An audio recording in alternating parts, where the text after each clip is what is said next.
Je suis devenue musulmane. En 2019, j'étais toujours chrétienne et en fait j'allais à l'église, mais à un moment donné je me suis dit, écoute Bianca, c'est bien mignon de venir à l'église, d'écouter ce que le pasteur te dit, mais si tu veux vraiment connaître ta religion, à un moment donné, il va falloir que tu lises la Bible. Et c'est ce que j'ai fait. Il y a eu beaucoup de réponses que j'ai pas trouvées dans la Bible, et donc je me suis dit, il n'y a pas de problème. Si je pose mes questions au pasteur, il va répondre à mes questions. Je posais les mêmes questions à des pasteurs différents, et selon les pasteurs, les réponses étaient différentes alors que la question était la même. On lit tous la même Bible et on n'a pas les mêmes réponses aux questions. Aussi, très important pour moi, peu importe le savant islamique qui répondait à mes questions, la réponse était toujours la même. Même question, même réponse, peu importe la personne qui répond. C'est que c'est la vraie réponse. Donc, ça m'a vachement rassurée. Et je me suis sentie apaisée. Malgré ça, j'ai toujours continué dans le christianisme et aller à l'église jusqu'au jour où je suis allée à l'église et à la fin du culte, je suis allée parler au pasteur et le pasteur m'a dit quelque chose qui m'a choquée. Quelque chose que je pense personne n'a le droit de dire ça à quelqu'un. Et d'ailleurs, c'est quelque chose qui est interdit en islam, hein. Mais bref, je ne vais pas préciser ce que c'est parce que je ne veux pas attiser la haine envers les pasteurs ou envers les chrétiens. Parce que je trouve que même chez les musulmans, peu importe la religion, il y a des bonnes personnes et des mauvaises personnes. Il y a des personnes bienveillantes et des personnes malveillantes.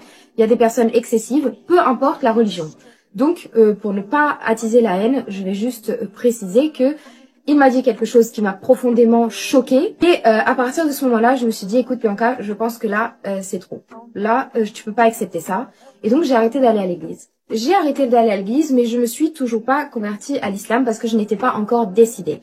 J'ai continué à faire mes recherches. J'ai continué à regarder énormément de vidéos du docteur Naïk. En faisant mes recherches islamiques, je me suis rendu compte qu'en fait, l'islam et ma branche du christianisme avaient beaucoup de choses en commun. Mis à part quelques détails, par exemple, dans le christianisme, ils croient que Jésus a été crucifié, alors que nous, en islam, on n'y croit pas. On croit que Allah l'a protégé de la crucifixion. Au final, à chercher les réponses scientifiques, je me suis encore plus rapprochée de l'islam, surtout qu'en cherchant sur le Coran, en fait, j'ai appris que 80% des faits scientifiques qui sont notés dans le Coran ont été prouvés scientifiquement. J'ai trouvé ça énorme, j'ai trouvé ça incroyable. Je me suis donc rapprochée de l'islam et en fait, je me souviens qu'avant ma mère avait une voisine qui était musulmane et en fait, c'était une très bonne musulmane, vraiment, elle est incroyable. J'avais dit à ma mère, est-ce que tu peux me passer son numéro parce que je veux me renseigner sur l'islam. Elle m'a parlé, elle a été hyper bienveillante, mais mais vraiment, elle a été incroyable. J'ai commencé à lui parler et à un moment donné, en fait, elle m'avait dit, écoute Bianca, tu me poses des questions sur l'islam et du coup, c'est pourquoi la reconversion? Et je me souviens qu'à un moment donné, je lui dis, tu sais quoi? C'est maintenant. Je vais y aller là. Donc, le 1er novembre 2022, je me rends à la mosquée de mon quartier, je fais ma shahada et c'est parti.